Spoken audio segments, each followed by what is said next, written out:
आदि पुस्तक 24 पर्व। सेही समय अब्राहम वृद्ध और गत वयस्क थिले। पुणी सदाप्रभु अब्राहम को सबु विषय आशीर्वाद करथिले। एणु से आपणा गृहर सर्वकार्याध्यक्ष वृद्ध दास को कहिले, मु विनय करुअछि, तुम्हे मो जंघरे हस्त दियो। मु स्वर्ग मर्त्यर सदाप्रभु परमेश्वर नाम रे तुम्हको शपथ कराइबि जे जो किणानीय लोकमानक मध्यरे मु बास करुअछि, तुम्हे सेमानक मध्यरु मो पुत्रर विवाहार्थे कौनसी कन्या ग्रहण करिब नाही। मात्र तुम्हे आंभ देशीय ज्ञाति मानक निकटकू जाई मो पुत्र इसहाक निमंते कन्या आनिब। सेतेबेले सेही दास तांकु कहिला, जेबे कौनसी कन्या मो सहित ए देशकू आसीबा पई सम्मता नहिब, तेबे जेउ देशरु तुम्हे आसीअछ सेही देशकू कि तुम पुत्रकू नै जिबि। तहिरे अब्राहम कहिले, सावधान, मो पुत्रकू केबे सेठाकू नै जिब नाही। जेहेतु जेउ स्वर्गर सदाप्रभु परमेश्वर मते पैतृक गृह और जन्मदेश मध्यरु आनिअछंती ओ मो संगे आलाप करिअछंती, पुणी आंभे तुम्भ वंशकू एही देश देवा बोली शपथ करिअछंती, से तुम्भ अग्रते आपणा दूत पठाइबे। तहिरे तुम्भे मो पुत्रर विवाह निमंते सेही ठारू गोटे कन्या आनिब। जेबे सेही देशरु कौनसी कन्या आसीबाकू सम्मता नहिब, तेबे तुम्भे मोहर एही शपथरु मुक्त हब। मात्र तुम्भे मो पुत्रकू सेही देशकू नै जिब नाही। तहिरे सेही दास आपणा प्रभु अब्राहमकर जंघरे हस्त देई सेही विषय शपथ कला। अनंतर सेही दास आपणा प्रभुर ओट मानक मध्यरु 10टा ओट और आपणा प्रभुर सर्वप्रकार उत्तम द्रव्य हस्तरे घेनी प्रस्थान करी अराम नहरईम देशर नाहर नगर को यात्रा कला। अनंतर संध्या बेले जेउ समय कन्यागण जल काढ़िबाकू आसंती, सेही समय से नगरर बाहरे कूप निकटरे ओटमानकू आंठोई बसाइला। पुणी एही प्रार्थना कला, हे मोहर कर्ता अब्राहमकर सदाप्रभु परमेश्वर, विनय करुअछि, आजी मो सम्मुखरे शुभ फल उपस्थित कर, आउ मो प्रभु अब्राहम को प्रति दया कर। देख, मु एही कूप निकटरे छिड़ा हेउअछि, आउ ए नगरवासी मानकर कन्यागण जल नेबा पई आसुअछंती। सेमानक मध्यरु कौनसी कन्या को तुम्हे आपणा कलश नुआई मोते जलपान कराओ, एई कथा कहिले से जेबे कहिब पान कर, मु तुम्हर ओटमानकू ही पान कराइबी, तेबे से तुम दास इसहाक निमंते तुम्हर निरूपिता कन्या हेउ। तहिरे तुम्हे मो प्रभुंक प्रति अनुग्रह करिअछ, एहा मु जानिबी।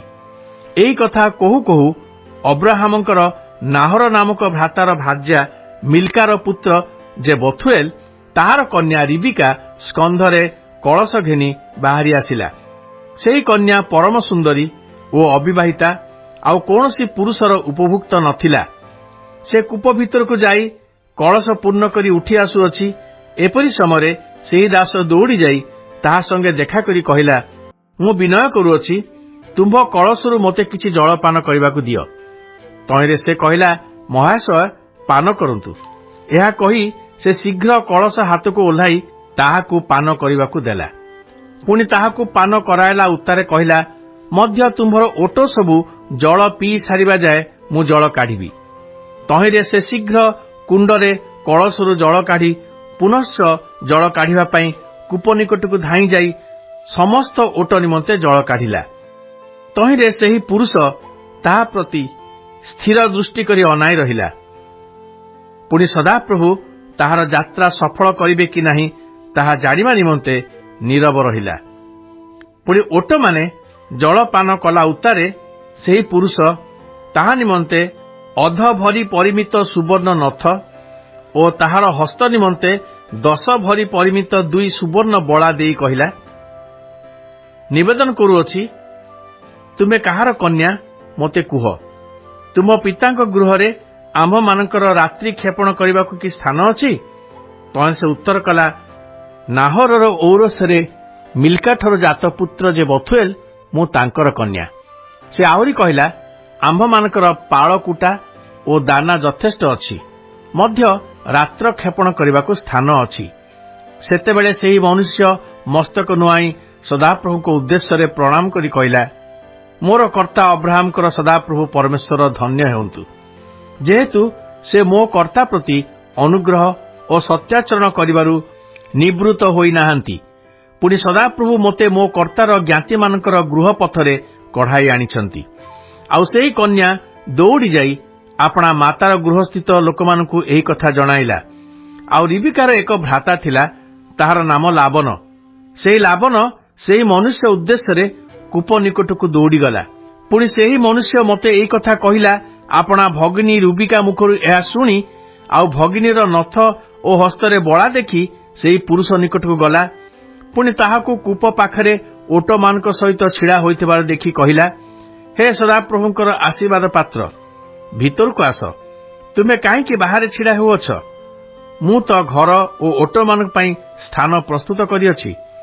ତହିଁରେ ସେହି ମନୁଷ୍ୟ ଗୃହରେ ପ୍ରବେଶ କରି ଓଟମାନଙ୍କର ସାଜ ଫିଟାନ୍ତେ ସେ ସେମାନଙ୍କୁ ପାଳକୁଟା ଓ ଦାନା ଦେଲା। ପୁଣି ତାହାର ଓ ତାହାର ସଙ୍ଗୀମାନଙ୍କର ପାଦ ପ୍ରକ୍ଷାଳନ ନିମନ୍ତେ ଜଳ ଦେଲା। ଅନନ୍ତର ତାହା ସମ୍ମୁଖରେ ଭୋଜନ ସାମଗ୍ରୀ ରଖାଗଲା। ମାତ୍ର ସେ କହିଲା, ବକ୍ତବ୍ୟ କଥା ନ କହି ମୁଁ ଭୋଜନ କରିବି ନାହିଁ। ତହିଁରେ ଲାବନ କହିଲା, କୁହ। ତେବେ ସେ କହିଲା, ମୁଁ ଅବ୍ରାହ୍ମଙ୍କର ଦାସ। ସଦାପ୍ରଭୁ ମୋ କର୍ତ୍ତାଙ୍କୁ ଅତିଶୟ ଆଶୀର୍ବାଦ କରିଅଛନ୍ତି, ତେଣୁ ସେ ବଡ଼ ଲୋକ ହୋଇଅଛନ୍ତି। ଆଉ ସଦାପ୍ରଭୁ ତାଙ୍କୁ ପଲ ପଲ ଗୋମେଷାଦି ଓ ରୂପା ସୁନା ଓ ଦାସଦାସୀ ପୁଣି ଓଟ ଗଧ ଦେଇଅଛନ୍ତି। ପୁଣି ମୋ ପ୍ରଭୁଙ୍କ ଭାର୍ଯ୍ୟା ସାରା ବୃଦ୍ଧାବସ୍ଥାରେ ତାଙ୍କ ପାଇଁ ଏକ ପୁତ୍ର ପ୍ରସବ କରିଅଛନ୍ତି ଓ ସେ ତାଙ୍କୁ ଆପଣା ସର୍ବସ୍ୱ ଦେଇଅଛନ୍ତି। ପୁଣି ମୋର ପ୍ରଭୁ ମୋତେ ଶପଥ କରାଇ କହିଲେ, ଆମ୍ଭେ ଯେଉଁମାନଙ୍କ ମଧ୍ୟରେ ବାସ କରୁଅଛୁ, ତୁମ୍ଭେ ଆମ୍ଭ ପୁତ୍ରର ବିବାହ ନିମନ୍ତେ ସେହି କିଣାନ ଦେଶୀୟ ଲୋକମାନଙ୍କ ମଧ୍ୟରୁ କୌଣସି କନ୍ୟା ଗ୍ରହଣ କରିବ ନାହିଁ।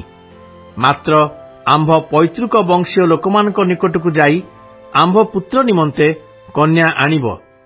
ସେତେବେଳେ ମୁଁ ପ୍ରଭୁଙ୍କୁ କହିଲି, କେଜାଣି କୌଣସି କନ୍ୟା ମୋ ସଙ୍ଗରେ ନ ଆସିବ।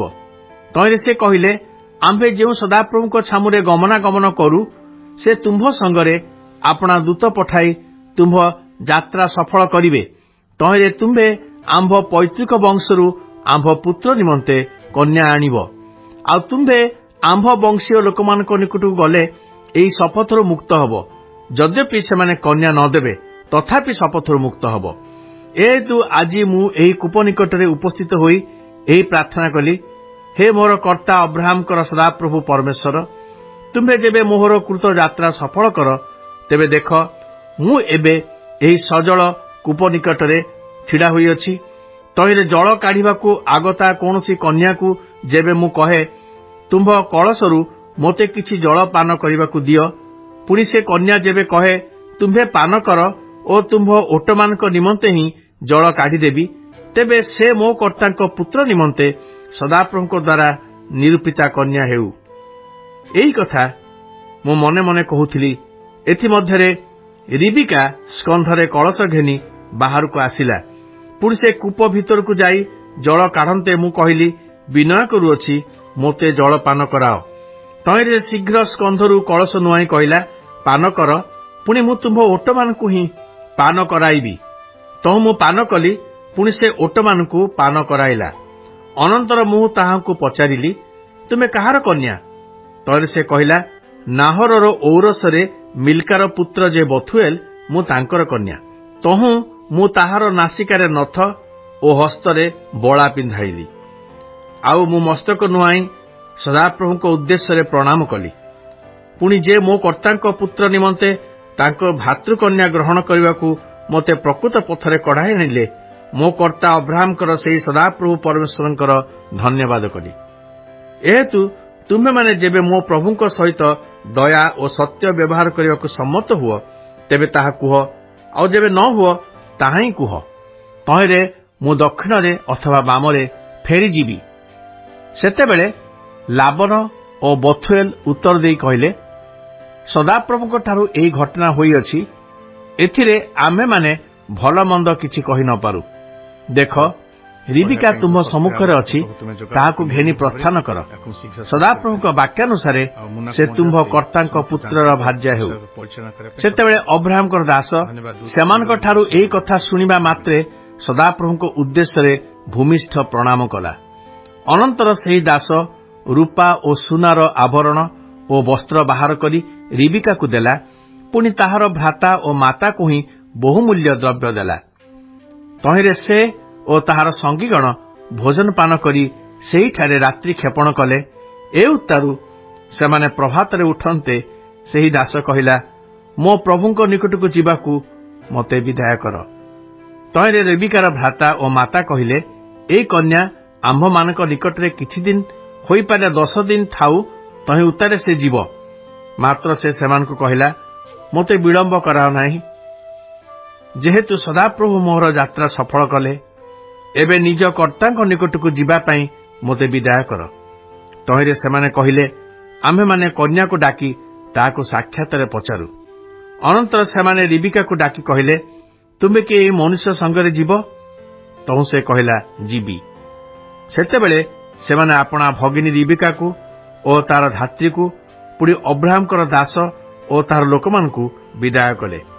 ପୁଣି ରିବିକାକୁ ଆଶୀର୍ବାଦ କରି କହିଲେ, ତୁମ୍ଭେ ଆମ୍ଭମାନଙ୍କର ଭଗିନୀ, ସହସ୍ର ସହସ୍ର ଲୋକର ମାତା ହୁଅ।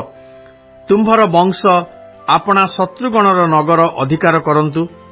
ଅନନ୍ତର ରିବିକା ଓ ତାହାର ଦାସୀମାନେ ଉଠି ଓଟ ଉପରେ ଚଢ଼ି ସେହି ମନୁଷ୍ୟର ପଛେ ପଛେ ଯାତ୍ରା କଲେ। ଏହି ରୂପେ ସେହି ଦାସ ରିବିକାକୁ ଘେନି ପ୍ରସ୍ଥାନ କଲା। ସେହି ସମୟରେ ଇସାକ୍ ଦକ୍ଷିଣ ଦେଶରେ ବାସ କରିବାରୁ ବେର୍ ଇହ ରୋଇ ନାମକ ସ୍ଥାନକୁ ଯାଇ ଫେରି ଆସିଥିଲା।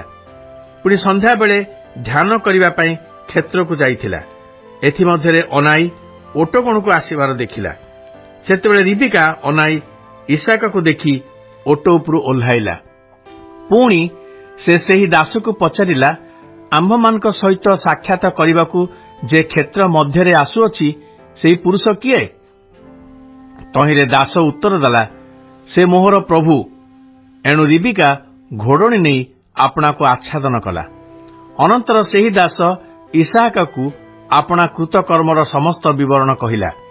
ସେତେବେଳେ ଇସାକ୍ ରିବିକାକୁ ଗ୍ରହଣ କରି ଆପଣା ମାତା ସାରାର ତମ୍ବୁକୁ ଘେନି ଯାଇ ତାହାକୁ ବିବାହ କଲା। ପୁଣି ସେ ତାହାକୁ ପ୍ରେମ କଲା। ତହିଁରେ ଇସାକ୍ ମାତୃମରଣ ଶୋକରୁ ସାନ୍ତ୍ୱନା ପାଇଲା।